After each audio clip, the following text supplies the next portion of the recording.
I'll be honest. I'll be transparent and honest. I didn't lose my virginity until I was in college, so a lot was happening that semester, that first semester. I don't. Same. Look at this beautiful face. It was freshman year in college because of my stupid overbearing mom.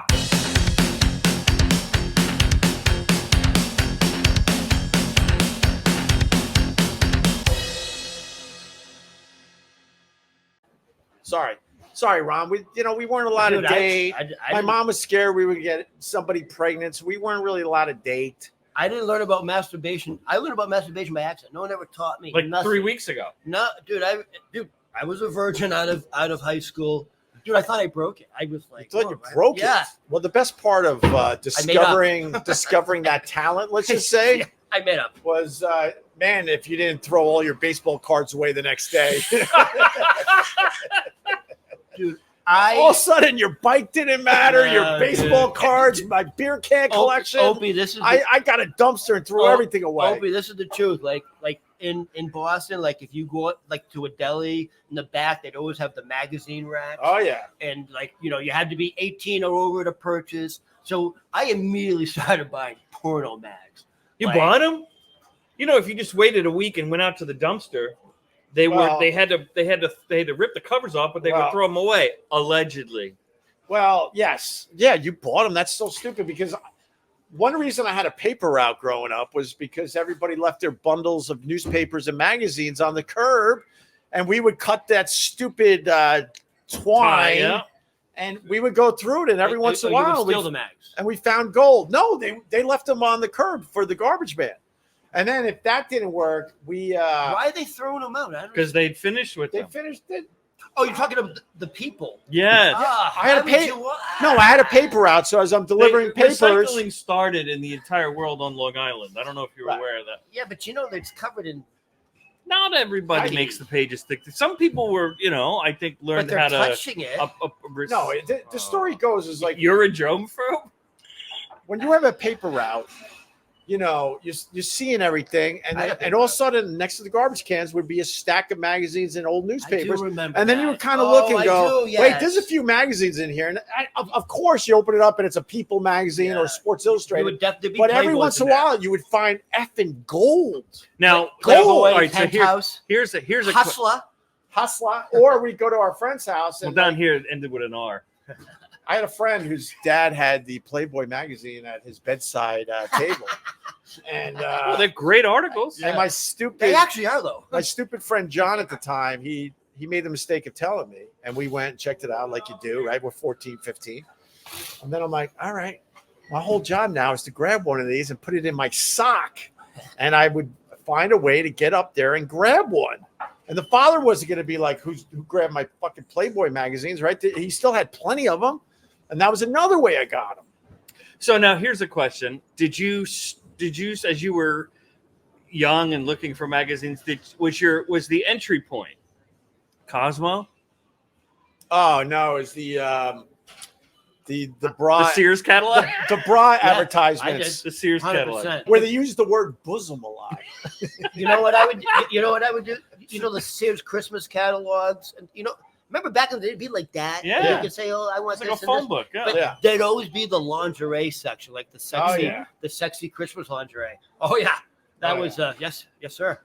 And then those Sears Roebuck guys, they knew what they were doing. And then it got so desperate that we had a stationery store, and I would do the Sprint for Freedom. So I would go in there as a kid. I mean, I was a kid, like 13, 14, and I didn't look 13 or 14. And I would go in the stationery store. They would have the big mirrors so they could see you. And I wander around like, just looking at my baseball cards. Maybe I'll grab a pack or two and maybe a Snickers bar. Yes. And then, you know what? I need to get a birthday card for mom. So that's a little closer.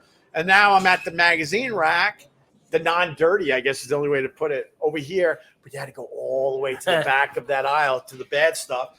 And then I would make my way. And the whole time I'm looking at the mirrors like I just need an opportunity. The person would finally look away or do something. I would grab one, and then I would start making my way to the door. Does anyone remember shoplifting? How fucking nerve-wracking that was?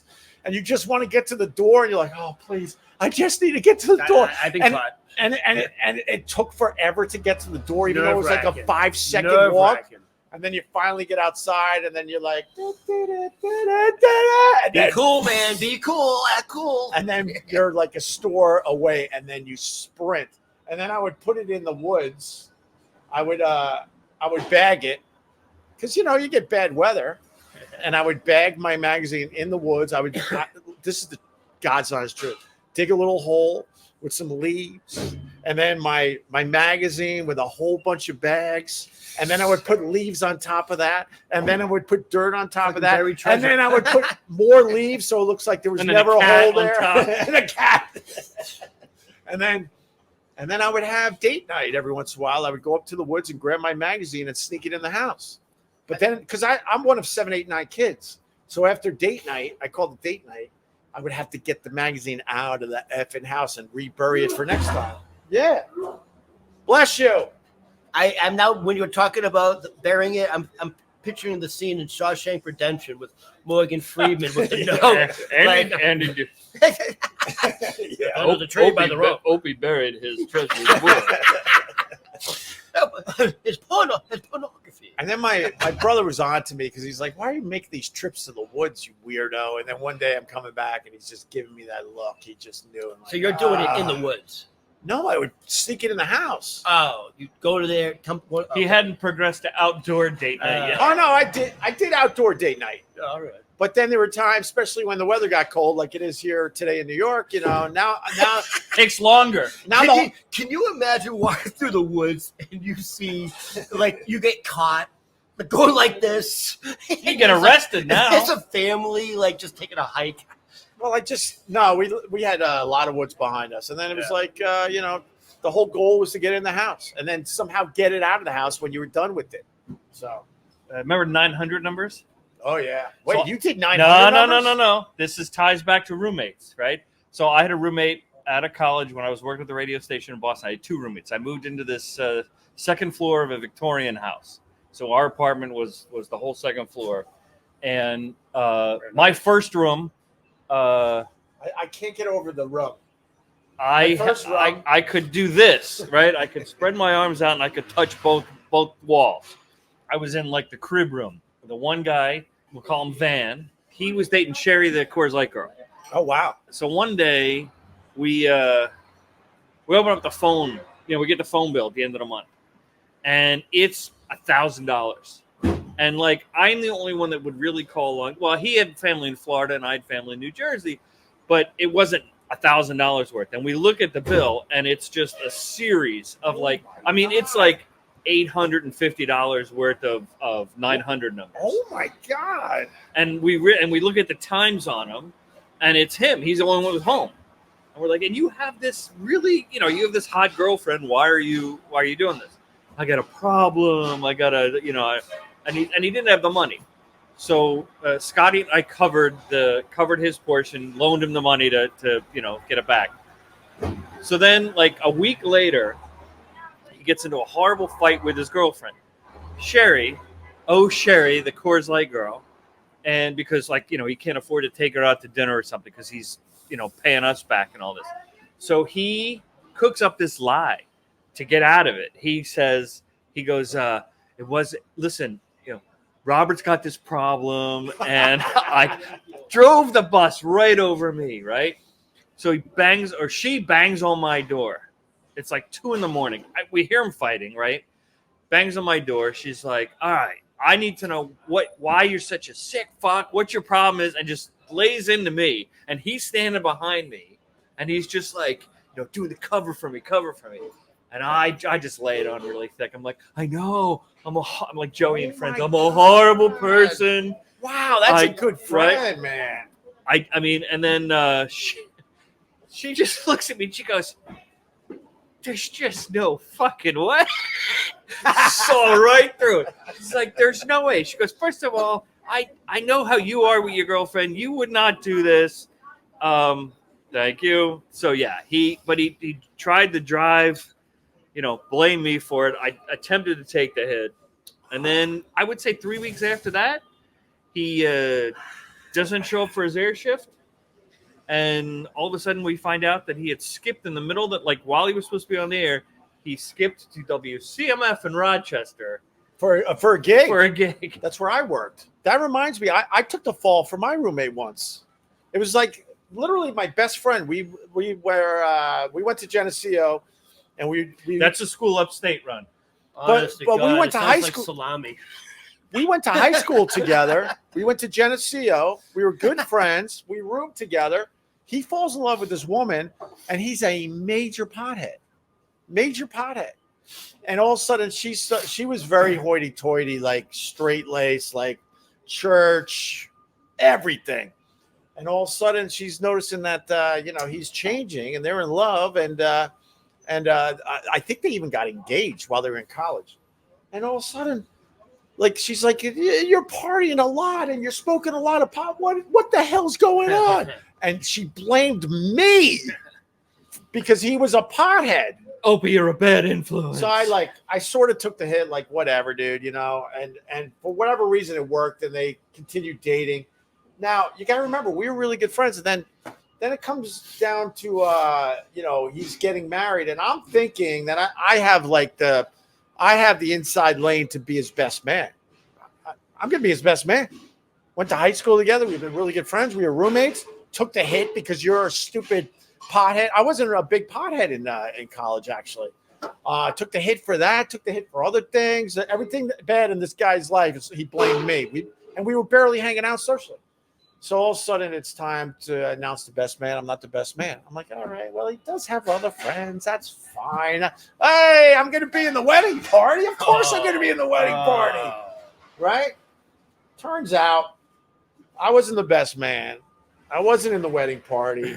I wasn't invited to the wedding. Because she still thought you were a bad influence. Yes, because she thought I was a piece of you-know-what when it was him the whole effing time. I'm like, you got to be kidding me. So that was the end of our relationship, right? Then I moved to Rochester. I'm doing radio at WCMF. I'm in a bar one day. I haven't seen this kid in 5 years. I'm like, oh, hey, what's up, dick, And he goes, I just want to apologize. For what? He took responsibility for all that stuff. He goes, oh, I'm no longer with her. We're divorced. She's crazy, but I really feel bad that I threw you under the bus and I you weren't in my wedding and all that. I'm like, all right, cool. We had a beer together. That was nice. Some closure. And then, and then I never saw him again. Never forgot Gary. Never forgot Gary. Who's probably, he might be, No mas? no, I mean, not that there's anything wrong with it, but my gut says he's a woman now. Is that okay to say in 2023, almost 2024? You should be proud of that. I don't care, but odds-on favorite that he I'll give him my mother's number. because he would dress like flock of seagulls and Well, and the stray cat guy, and every other month he was changing his do. Yeah. Okay. And he was wearing earrings okay. and makeup, and No. with the excuse that he really likes new wave. There's nothing wrong with it, but can we talk about it? Thank you. Cheers. Yeah, New Wave's horrible. Cheers. Robert. Well, the Flock of Seagulls had a song. They had two. I'll run so far And away. they ran. And what was the other one? Space Age Love Song. You're really going to challenge me on music? Really? No, I wasn't challenging you. I was a deadhead. I have a passing knowledge of that from radio. I never understood the dad. I just like. What's there to understand? Do you like jazz? Do you like blues? Do you like country? Do you like rock and roll? All right. They're all those. You know what I understand is like I don't And you like drugs. I know, but it was like how do the you like drugs trancing, and not like the Grateful Well, Dead? you know, it's the it depends. trancing. I don't get it. Like I don't. You don't have to spin around in circles. What do you mean? Like, I mean, I feel like rock and roll is the best when you're on drugs. Hardcore rock and roll. Well, you could Come on, experience man. it both ways. You know, The music should transcend the drugs. no, but like you're at fucking Van Halen or Motley Crue. Oh Guns God, I N' would never want to be Roses. high at a Motley Crue concert, Oh, especially now. Oof. No. Vince Neil can't. They need to hang it now. up. He can't sing. I saw him a couple of years ago. We talked about He looks this. bad. We talked about this a couple weeks ago on Tuesdays at Gebhards. how Axl Rose has dropped off. Oh my! The videos are all over the social platform. That We're Benny in- Hill bit just We're cracked in me the up. jungle, baby. He can't hit that note. I just saw them. He does. He sounds like Edith Bunker now. Oh, he stinks. Archie. He's regretting that he took 25 years off. I bet you at this point he's like, what the fuck? Because now he can't hit any of the notes. So why can't he get it back then? What are you saying? Now- There's damage? Well, they He's blow done it. too much damage to his Like- vocal cords. So now it's like, we're in the jungle, baby. He can't hit that note. What music do you like, Ron? Well, my father owned biker dive bars and like Hell's Angels. Steppenwolf. Yeah, Beatles, Elvis Presley, the Doobie Brothers. They ain't related, but they do be brothers. That is the best. Cheers. So the dumbest bit I ever did So with a celebrity Oh, wait, I reminded you of the dumbest bit? that I know I did stumble over it. so was fair enough. the Doobie Brothers. I don't know, 20 years ago, worked The Motley 104, Crue, right?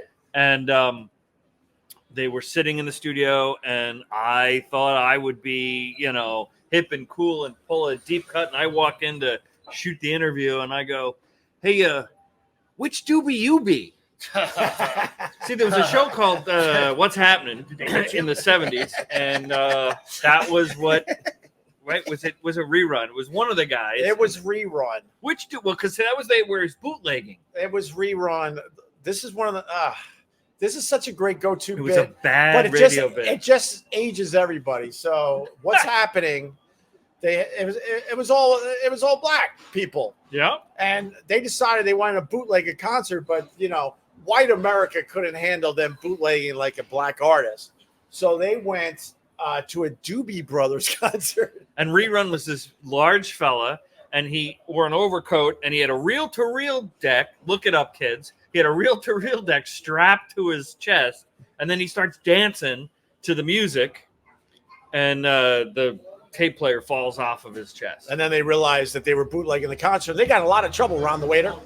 I think it was a very special 2-part episode. if I'm not mistaken. Probably. But this is real life, you're saying. This is No, in real life, I did the "which Doobie you be" bit, thinking I'm funny, Cool. and they just rolled their eyes. I was like, I had that flash of like, oh no, you've heard this before. And he goes, I don't know which one of the guys.